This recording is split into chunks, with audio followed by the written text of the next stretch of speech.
Hello student, আজি সমাধান কৰিম অনুশীলনী 4.1 ৰ কোশ্চেন নাম্বাৰ 2 চাৰিটা প্ৰশ্ন দি আছে।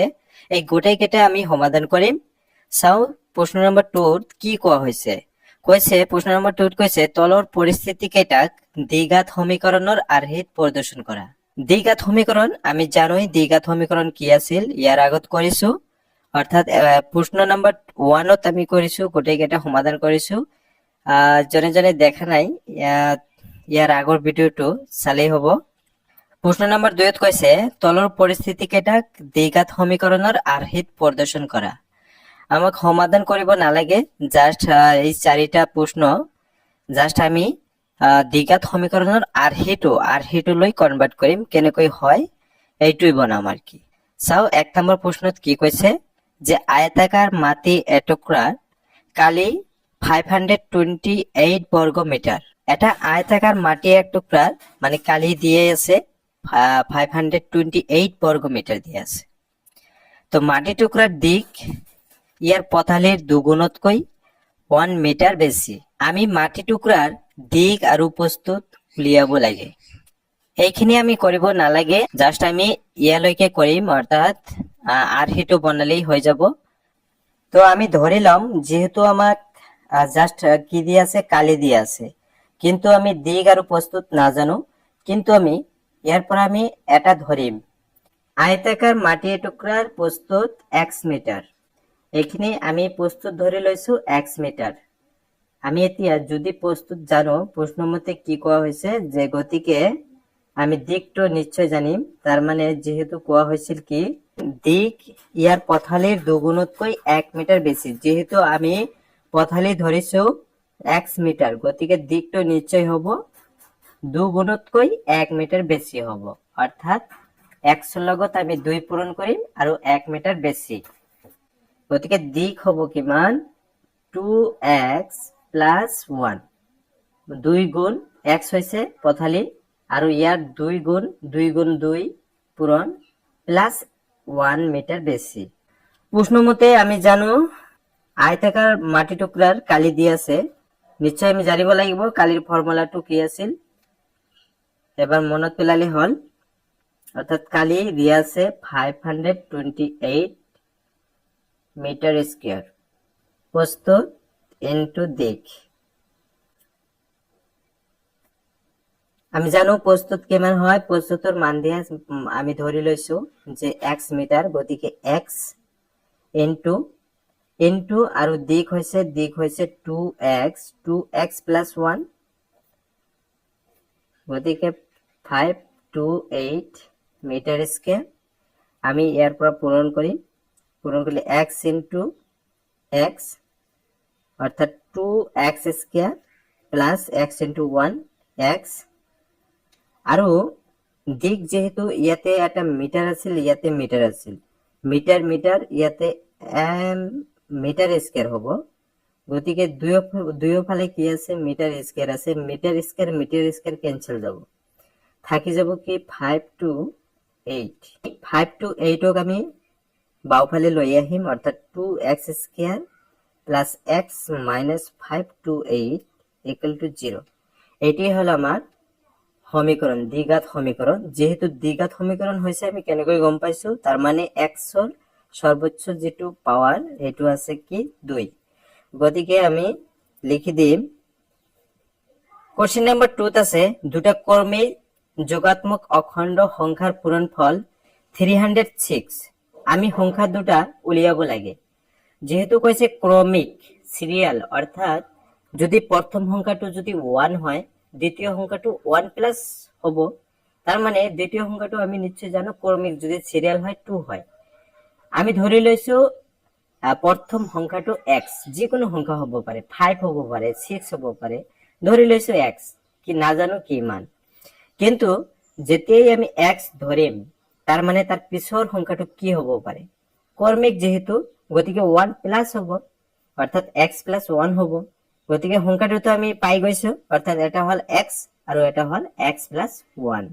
ধৰা হল ক্ৰমিক যোগাত্মক সংখ্যা দুটা, এটা হল কি x আৰু এটা হল x প্লাস 1। যেহেতু আমি সংখ্যা দুটা পাইছো, গতিকে আমি প্রশ্ন মতে লিখিম, প্রশ্ন মতে কি লিখিম, সংখ্যা দুটার পূরণফল অর্থাৎ x into x plus 1 into পূরণ করার পিছত কি পাও মই 306 পাও। পূরণ করে দিম x into x x square plus x into 1x equal to 306। আমি এইফালে লৈ আহিম x square plus x minus 306 equal to 0। এটাই হল আমার দ্বিঘাত সমীকরণ। গতিকে এয়াই হয়েছে প্রদত্ত পরিস্থিতির দ্বিঘাত সমীকরণ, যেহেতু x এর সর্বোচ্চ পাওয়ার 2 আছে। 3 নম্বর প্রশ্নটা আছে যে রামর মাক তেওতকৈ 26 বছর ডাঙর, অর্থাৎ রামর বয়স যদি 3 বছর হয় তার প্লাস হব 26। আগো কৈছে তেওলোকৰ বয়সৰ গুণফল আজিৰ পৰা 3 বছৰ পিছত হবগৈ 360, অৰ্থাৎ 3 বছৰ পিছত তাৰ মানে ৰামৰ বয়স বাড়িব, ৰামৰ মাকৰ বয়সও বাড়িব। এই দুটা যদি পূরণ করা হয়, পূরণ করিলে কি হব 360 ইয়ার। ধরা হল রামর বর্তমান বয়স হয়েছে x বছর, যদি x বছর রামর বয়স, গতিকে রামর মাকৰ বৰ্তমান বয়স ইকুয়াল টু x প্লাস 26 বছৰ। 3 বছৰ পিছত অৰ্থাৎ x আছে, x প্লাস 26 আছে, ইয়াৰ লগত আকৌ 3 বছৰ এড কৰিব লাগিব। ৰামৰ বয়স হব x প্লাস 3, ৰামৰ মাকৰ বয়স হব আছিল x প্লাস 26, x প্লাস 26 তার লগত 3 বছর অতিক্রম করিল, গতিকে 3 প্লাস হব আর টোটাল হয়ে যাব x প্লাস 29 বছর। কিন্তু প্রশ্ন মতে কি কইছে এই দুটা অর্থাৎ 3 বছর পিছত এই দুটা বছর অর্থাৎ রামর বয়স আর রামর মাকৰ বয়স এই দুটা পূরণ করার পিছত আমি পাও 360। প্রশ্ন মতে হব আমি এইটো লিখিম x প্লাস 3 আর into x plus 29 equal to কি হয় 360 হয়। আমি পূরণ করিম x into x x square plus x into 29 29x 3 into x 3x আর 3 into 29 87 equal to 360। x square আমি x স্কয়ার রাখিম আর 29x প্লাস 3x করিম অর্থাৎ 32x প্লাস 87। আমি ইফালৰ পৰা অৰ্থাৎ ৰাইট সাইডৰ পৰা 360 বাওফালে লৈ আহিম অর্থাৎ মাইনাস হয়ে যাব, প্লাস আছিল মাইনাস হয়ে গল থাকিল 0। এতিয়া আমি প্লাস মাইনাস করিম x স্কয়ার 32x আর যদি আমি 87 যদি মাইনাস করো অর্থাৎ কিমান পাও চাও, অর্থাৎ 360 পৰা আমি 87 মাইনাস কৰিম, এটো প্লাস নহব মাইনাস হব, যেহেতু 360 ডাঙৰ সংখ্যা হয় ইয়াৰ আগত আছে মাইনাস, গতিকে মাইনাস 273 ইকুয়াল টু 0। আর এইটোই হব আমার যেটো দ্বিঘাত সমীকরণ x square plus 32x minus 273 equal to 0। গতিকে 1 নং সমীকৰণটোৱে অৰ্থাৎ এইটো প্ৰদত্ত পৰিস্থিতিৰ যেটো পৰিস্থিতি আমি পাইছিলো সেই পৰিস্থিতিৰ দ্বিঘাত সমীকৰণৰ প্ৰদৰ্শন হয়। 4 নম্বৰ প্ৰশ্নত কৈছে যে এখন ৰেলগাড়িয়ে 480 কিলোমিটাৰ পথ এটা সমান দূৰত্বত ভ্ৰমণ কৰে, যদি এই দূৰত্ব প্ৰতি ঘন্টাত 8 কিলোমিটাৰ কম হলেহেঁতেন, অৰ্থাৎ যেটো প্ৰথম অবস্থাত ৰেলগাড়ীখনৰ দূৰত্ব স্পিড আছিল তাৰ পৰা প্রতি ঘন্টাত কি হয়েছে 8 কিলোমিটারকৈ কম হয়েছে, স্পিডটো কমি গৈছে। কম হলেহেঁতেন তেন্তে একে সমান দূরত্ব আগৰিবলৈ 3 ঘন্টা অৰ্থাৎ 3 ঘন্টা বেশি ললেহেঁতেন। আমি ৰেলগাড়ীখনৰ দূৰত্ব উলিয়াব লাগে, যেহেতু আমি ইয়াত যেটো ৰেলগাড়ীৰ আমি দূৰত্ব অৰ্থাৎ স্পিড নাজানো কিমান স্পিডত গৈ আছে। আমি প্ৰথমে আমি ধৰি লম ৰেলগাড়ীখনৰ দূৰত্ব অৰ্থাৎ স্পিড কিমান, অৰ্থাৎ 1 কিলোমিটাৰ ধৰি লম। তাৰপিছত যেহেতু ডিস্টেন্স দিয়া আছে অৰ্থাৎ দূৰত্বটো দিয়া আছে যদি ডিস্টেন্স পাও এফালে আমি যদি দূৰটি স্পীডটো ধৰি লওঁ আমি নিশ্চয় টাইম সময়টো পাই যাম কিমান সময় লাগিছিল তাৰপিছত আমি আকৌ কি কৰিম দূৰটি প্ৰতি ঘণ্টাত কি হল 8 কিলোমিটাৰকৈ কমি আহিল তাৰপিছত কিমান সময় লাগিল এই দুটাৰ আমি ডিফাৰেন্স আকৌ দিয়া আছে ইয়াতে ডিফাৰেন্সটো দিয়া আছে 3 ঘন্টা বেছি ললাহেঁতেন কৈছে গতিকে ডিফাৰেন্স নিশ্চয় 3 দুইটাৰ মাজত পাৰ্থক্য হব 3 আমি ডাঙৰটোৰ পৰা সৰুটো বিয়োগ কৰি দিম বিয়োগ কৰি দিলেই এনসাৰ ওলাই যাব চাও কেনেকৈ কৰা হয় আমি ধৰি লৈছো যে ৰেলগাড়ীখনৰ দূৰত্ব x কিলোমিটাৰ পার আওয়ার হয় অর্থাৎ x কিলোমিটার পার আওয়ার হয় তো দিয়া আছে আমি দিয়া আছে এখানে লিখিম কি দিয়া আছে ডিসটেন্স দিয়া আছে ডিসটেন্সটো আমি লিখি লও যে মোট দূরত্ব 480 কিলোমিটার কিন্তু আমি জানো আমি আগতে এটা ফর্মুলা পাই আইছো যে আমি জানো ফর্মুলাটো কি আছিল ডিসটেন্স ফর্মুলা আছিল আমি জানো অর্থাৎ দূরত্ব ইকুয়াল টু কি আছিল ডিসটেন্স বাই অর্থাৎ দূরত্ব ডিভাইডেড বাই কি হবে টাইম হবে অর্থাৎ সময় এরপরে আমি ইন্টারচেঞ্জ যেহেতু আমার টাইম লাগে গতিকে আমি টাইমটো প্রথমে কি করিম এফালে লই আহিম টাইমটো যদি এফালে লই আহো দূরত্বটো এফালে যাব দূরত্বটো এফালে গলে ডিভাইড হয়ে যাব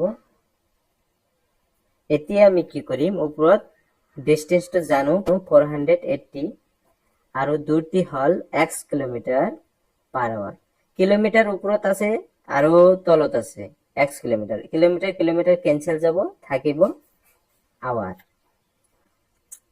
গতিকে আমি টাইম পাইছো এইটো আকৌ যদি কি হয় 480 কিলোমিটার যাওতে যদি দূরত্ব হয় দূরত্ব কিমান আছিল যে x আছিল এইখানে x এর পরে 8 মাইনাস কইছে মাইনাস পার আওয়ার অর্থাৎ কিলোমিটার পার আওয়ার হয় মানে এইটো এটা হয় কি পাম তেন্তে সময় কি পাম সময় এনেকুৱাই হ'ব ফৰ্মুলাটো উপৰত হ'ব কি দূৰত্ব সেম আছে 480 আৰু দূৰত্ব কি আছে এইটো হ'ব আগত আছিল এইটো কিন্তু এতিয়া এইটো অৰ্থাৎ x মাইনাস 8 হ'ব আওয়াৰ তেনেহলে এইটো এটা সময় পাইছো আৰু এইটো এটা সময় পাইছো এই দুটা সময়েৰ ভিতৰত কোনটো সময় ডাঙৰ কোনটো বেছি সময় লাগিছে কোনটো যেটোৰ তলত কি আছে এইটো কম সৰু সংখ্যা হয় না নাই এইটো x এটা কি যিকোনো এটা সংখ্যা আছিল তাৰ পৰা 8 মাইনাস কৰা হৈছে নিশ্চয় এইটো কি হল সৰু যদি হৈছে সৰু সংখ্যা দি যদি এটা সংখ্যাক যদি ডিভাইড কৰা হয় এই সময়টো কি হ'ব বেছি হ'ব আৰু এইটো এটা ডাঙৰ সংখ্যা x এৰ পৰা একো সংখ্যা মাইনাস কৰা হোৱা নাই অৰ্থাৎ এইটো এটা ইয়াতকৈ ডাঙৰ হ'ব এই ডাঙৰ সংখ্যাতে যদি এইটো ডিভাইড কৰা হয় নিশ্চয় এটা সৰু সংখ্যা ওলাব গতিকে কি আছিল আগত সময় কম লাগিছিল আৰু এইটো পিছত বেছি লাগিছিল এইটো সময় বেছি তো এইটোৰ পৰা আমি এইটো যদি বিয়োগ কৰো নিশ্চয় ডিফাৰেন্সটো আছিল 3 গতিকে আমি প্ৰশ্ন মতে লিখিম যে 480 ডিভাইডেড বাই এইটো হয় এইটো ডাঙৰ সময় হয় মাইনাস এফালে আছে 480 x ইকুয়াল টু এইটো ডিফারেন্স পাৰ্থক্য 3 বুলি কৈছিল এই দুটাৰ পৰা আমি 480 কমন লৈ লম 480 কমন উপৰত থাকিব 1 তলত x minus 8 minus 1 divided by x equal to 3 ইয়াৰ পৰা 480 টো আমি এফালে লৈ যাম আৰু এই দুটাৰ মাজত আমি মাইনাস কৰিম মাইনাস কৰাৰ আগত আমি তলৰ দুটাৰ মাজত লসাগু ল'ব লাগিব আৰু লসাগু ল'লে কি হ'ব x minus 8 into এইটো থাকিব x থাকিব আৰু উপৰত হ'ব এই সংখ্যাটো অৰ্থাৎ এই সংখ্যাটো যদি আমি এইটো ডিভাইড কৰা হয় এইখিনি ক্যান্সেল যাব থাকিব x অৰ্থাৎ x মাইনাস আকৌ এইটো দি কৰিলে x যাব থাকিব x minus 8 কিন্তু ইয়াতে মাইনাস আছে গতিকে ব্ৰেকেট দিব লাগিব আৰু এইফালে হৈ যাব এইফালে 480 ইনটু হিচাপে আছিল এইফালে গলে ডিভাইড হৈ যাব অৰ্থাৎ 3/480 ইয়াৰ পৰা আমি ব্ৰেকেটটো ওপৰত উঠাই দিম আৰু তলত পূৰণ কৰি দিম। ওপৰত যদি ব্ৰেকেট উঠাই দিয়া হয় x মাইনাছ x প্লাছ 8 হ'ব আৰু তলত হৈ যাব x পূৰণ কৰিলে x square minus x into 8x আৰু ইয়াৰ পৰা যদি আমি ডিভাইড কৰো 316 আৰু এটা 0 আছে 0 অৰ্থাৎ এইফালে থাকিলে 1/60 160 আৰু এইফালে x কেনসেল x ৰ লগত মাইনাস প্লাস ওপৰত থাকি গল 8 তলত থাকি গল x স্কয়াৰ মাইনাস 8x আৰু এইফালে 1/160 আমি ক্ৰস মাল্টিপ্লাই কৰো 1 ৰ লগত এইখিনি কৰো x স্কয়াৰ মাইনাস 8x আৰু ইয়াৰ লগত এইটো যদি পূৰণ কৰা হয় অৰ্থাৎ 160 লগত আৰু 8 লগত আমি শূন্যটো পিছত বহাই দিম অর্থাৎ 1280 আমি এফালে লৈ আহিম x square minus 8x minus 1280 equal to 0 আৰু এটি হৈছে আমাৰ প্ৰদৰ্শন কৰিবলগীয়া দ্বিঘাত সমীকৰণ গতিকে 1 নং সমীকৰণটোৱে অৰ্থাৎ এইটো প্ৰদত্ত পৰিস্থিতিৰ দ্বিঘাত সমীকৰণ এইখিনি আছিল আজিৰ ভিডিও